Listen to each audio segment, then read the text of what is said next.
207ನೇ ಭೀಮ್ ಕೋರೆಗಾಂವ್ ವಿಜಯೋತ್ಸವ ಆಚರಣೆ. Bharat Ratna doctor B R Ambedkar ವೃತ್ತದಲ್ಲಿ 207ನೇ ಭೀಮ್ ಕೋರೆಗಾಂವ್ ವಿಜಯೋತ್ಸವ ಆಚರಣೆ ಡಾಕ್ಟರ್ ಬಿಆರ್ ಅಂಬೇಡ್ಕರ್ ಬಳಗ ವತಿಯಿಂದ ಆಚರಣೆ ಮಾಡಲಾಯಿತು. ಭಾರತ ದೇಶದ ಸಮಸ್ತ ಮೂಲ ನಿವಾಸಿ ಬಾಂಧವರಿಗೆ 1818ರಲ್ಲಿ ನಿರಂತರ ಶೋಷಣೆ, ಜಾತಿ ಪದ್ಧತಿ, ಅಸಮಾನತೆ ವಿರುದ್ಧ ನಡೆದ ಒಂದು ಸ್ವಾಭಿಮಾನದ ಯುದ್ಧದ ಪ್ರತೀಕವಾಗಿ 500 ಮೂಲ ನಿವಾಸಿ ಮಹಾರ್ ವೀರ ಯೋಧರು 28,000 ಪೇಶ್ವೆ ಸೈನಿಕರನ್ನ 12 ಗಂಟೆಗಳ ಅವಿಶ್ರಾಂತ ಯುದ್ಧದಲ್ಲಿ ಪೇಶ್ವೆ ಸೇನೆಯ ವಿರುದ್ಧ ವಿಜಯ ಸಾಧಿಸಿದ ದಿನದ ಪ್ರಯುಕ್ತ ಡಾಕ್ಟರ್ ಬಾಬಾ ಸಾಹೇಬ್ ಅಂಬೇಡ್ಕರ್ ಭಾವಚಿತ್ರಕ್ಕೆ ಮಾಲಾರ್ಪಣೆ ಮಾಡುವ ಮೂಲಕ 207ನೇ ಭೀಮ್ ಕೋರೆಗಾಂವ್ ವಿಜಯೋತ್ಸವವನ್ನು ಅದ್ದೂರಿಯಾಗಿ ಆಚರಿಸಲಾಯಿತು. ಈ ಸಂದರ್ಭದಲ್ಲಿ ಕರ್ನಾಟಕ ದಲಿತ ಸಂಘರ್ಷ ಸಮಿತಿ ಜಿಲ್ಲಾ ಸಂಚಾಲಕರಾದ ದುರ್ಗಪ್ಪ, ಹರಿಜನ ಸಂಘಟನಾ ಸಂಚಾಲಕರಾದ ಎಸ್ಎನ್ ಬಳ್ಳಾರಿ, ಸೋಮು ಹೈತಾಪುರ್, ನಾಗೇಶ್ ಹುಬ್ಬಳ್ಳಿ, ಪುರಸಭೆ ಸದಸ್ಯರು ನಾಗರಾಜ್ ಹೊಂಬಳಗಟ್ಟಿ, ಪುರಸಭೆ ಸದಸ್ಯರು ಹಾಗೂ ಸತೀಶ್ ಹುಲಿ ಸೇರಿದಂತೆ ಅನೇಕರು ಉಪಸ್ಥಿತರಿದ್ದರು. Arjun Hosmani, NKS TV4 news, Mundrigi. ಇತಿಹಾಸವನ್ನು ಎಷ್ಟೇ ರೀತಿಯಾಗಿ ನಾವು ಬದಲು ಮಾಡಕ್ ಹೋದ್ರು ಕೂಡ ಮಹಾರಾಜರು ಇಲ್ಲಿರ್ತಕ್ಕಂಥ ದಲಿತರು ಪ್ರತಿಯೊಬ್ಬರು ಶೂರರು ಅಂತಕ್ಕಂಥ ಮಾತನ್ನ ಬಾಬಾ ಸಾಹೇಬ್ ಅಂಬೇಡ್ಕರ್ ಅವರು 1979ರಲ್ಲಿ ಭೀಮ್ ಕೋರೆಗಾಂವ್ ಸ್ಥಳಕ್ಕೆ ಹೋದಾಗ ಅಲ್ಲಿರ್ತಕ್ಕಂಥ ಇತಿಹಾಸವನ್ನು ಮರೆಸಬೇಕು ಅಂತಕ್ಕಂಥ ಬಹಳಷ್ಟು ಜನ ಮೇಲ್ಜಾತಿಯ ವರ್ಗದವರಾಗಿರ್ಬೋದು, ಬ್ರಾಹ್ಮಣ ಛಾಯಿಗಳಾಗಿರ್ಬೋದು ತಿಳಿಸಬೇಕು ಅಂತ ನೋಡಿದಾಗ ಬಾಬಾ ಸಾಹೇಬ್ ಅಂಬೇಡ್ಕರ್ ಅವರು ಅದೇ ಜಾಗದಲ್ಲಿ ಕೂತ್ಕೊಂಡು ನಾವು ಕೂಡ ಹಿಂದೂ ಧರ್ಮದಲ್ಲಿ ಇರಂಗಿಲ್ಲ, ಬೌದ್ಧ ಧರ್ಮವನ್ನು ಸ್ವೀಕಾರ ಮಾಡ್ತೀವಿ ಅಂತಕ್ಕಂಥ ಮಾತನ್ನು ಅಲ್ಲೇ ಕೂತ್ಕೊಂಡು ಬಾಬಾ ಸಾಹೇಬ್ ಅಂಬೇಡ್ಕರ್ ತಮ್ಮ 5 ಲಕ್ಷ ಅನುಯಾಯಿಗಳೊಂದಿಗೆ ಬೌದ್ಧ ಧರ್ಮವನ್ನು ಸ್ವೀಕಾರ ಮಾಡಿರ್ತಕ್ಕಂಥ ಏಕೈಕ ಸ್ಥಳ ಯಾವುದಂದ್ರೆ ಅದು ಭೀಮ್ ಕೋರೆಗಾಂವ್.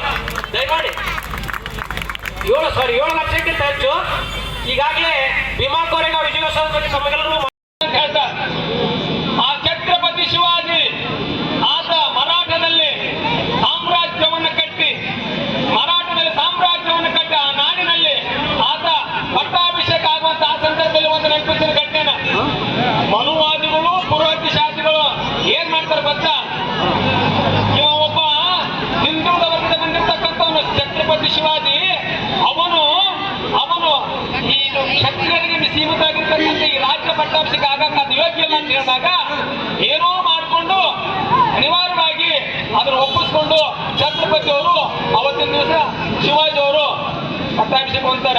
ಪಟ್ಟಾಭಿಷೇಕ ಹೊಂದುವಂತ ಆ ಸಂದರ್ಭದಲ್ಲಿ ನೆನಪಿಸ್ತಾನೆ ಬಂಧುಗಳಿಗೆ, ಅವತ್ತಿನ ಕಾಲದಲ್ಲಿ ಪೂರ್ವಜ ವರ್ಗ ಮನುವಾದಿಗಳು ಎರಡು ತರನಾಗಿರ್ತಕ್ಕಂಥ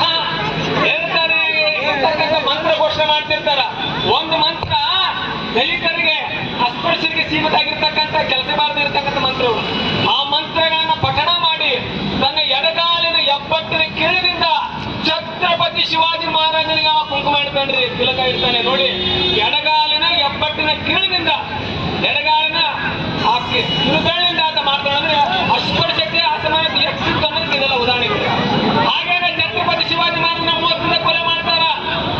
ಆತನ ಮಗ ಇರ್ತಕ್ಕಂಥ ಸಂಭಾಜಿರಾವ್ ಕೂಡ ಕೊಲೆ ಮಾಡ್ತಾರ. ಸಂಭಾಜಿರಾವ್ ಹಾಗೇನೆ ಶಿವಾಜಿ ತನ್ನ ಸೈನ್ಯದಲ್ಲಿ ದಲಿತರ ಕಡೆ ನೇಮಕ ಮಾಡ್ಕೊಂಡಿರ್ತಾನೆ. ಸಂಭಾಜಿರಾವ್ ಅವರು ತಂಡ ಹಾಕಿರ್ತಕ್ಕಂಥ ಇದನ್ನು ಸಹಿಸ್ತಾ ಇರ್ತಕ್ಕಂಥ ಮನುವಾದಿಗಳು, ಬ್ರಾಹ್ಮಣ ಶಾಹಿಗಳು ಕುತಂತ್ರ ಮಾಡ್ತಾರೆ. ಏನು ಕುತಂತ್ರ? ಹಾಗಾದ್ರೆ ಮಾಡಿ ಸಂಭಾಜಿರಾವ್ ಕೊಲಿಸಬೇಕು ಅಂತ ಔರಂಗಜೇಬನ ಜೊತೆಗೆ ಕೈ ಜೋಡಿಸ್ಕೊಂಡು ಸಂಭಾಜಿರಾವ್ ಕೊಲೆ ಮಾಡಿಸ್ತಾರೆ. ಸಂಭಾಜಿರಾವ್ ಕೊನೆ ಅರಸವನು ಛತ್ರಪತಿ ಶಿವಾಜಿ ಮಹಾರಾಜನ ಮಗ, ಆತನ ಕೊಲೆ ಮಾಡ್ತಾರೆ. ಮನುವಾದಿಗಳು ಕೊಲೆ ಮಾಡಿಸ್ತಾರೆ. ಮುಂದೆ ಕೊಲೆ ಮಾಡಿಸಿ ಆ ರಾಜ್ಯವನ್ನೇ ಅವರು ತಮ್ಮ ಕೈಯಾಗ ತಗೊಂತಾರೆ. 2ನೇ ಬಾಜಿರಾಯ ಪೇಶ್ವೆಯ ಬ್ರಾಹ್ಮಣ 2ನೇ ಬಾಜಿರಾಯ ಆ ಅರಸದ ಒಂದು ಸುಪ್ಪತ್ತಿಗೆ ಕೈಯಾಗ ತಗೊಂತಾರೆ. ಆದ್ರೆ ಸಂಭಾಜಿರಾಜನ ಅದನ್ನ ಒಂದು ಹೆಣವನ್ನ ನದಿಯಲ್ಲಿ ಚೆಲ್ಲಿರ್ತಾರೆ, ಪೀಸ್ ಮಾಡಿ. ಆ ಒಂದು ಪೀಸ್ ನದಿಯಲ್ಲಿ ಬಟ್ಟೆ ತೊಳಕ್ ಹೋಗಿರ್ತಕ್ಕಂಥ ಒಬ್ಬ ಮಹಿಳೆಗೆ ಸಿಕ್ಕಾಗ ಅದನ್ನು ಗುರುತು ತಿಳ್ಕೊಂಡು ಇಡೀ ಊರಿಗೆ ಬಂದ ಸುದ್ದಿ ಮುಟ್ಟಿಸಿದಾಗ ಯಾರು ನಂಬುದಿಲ್ಲ.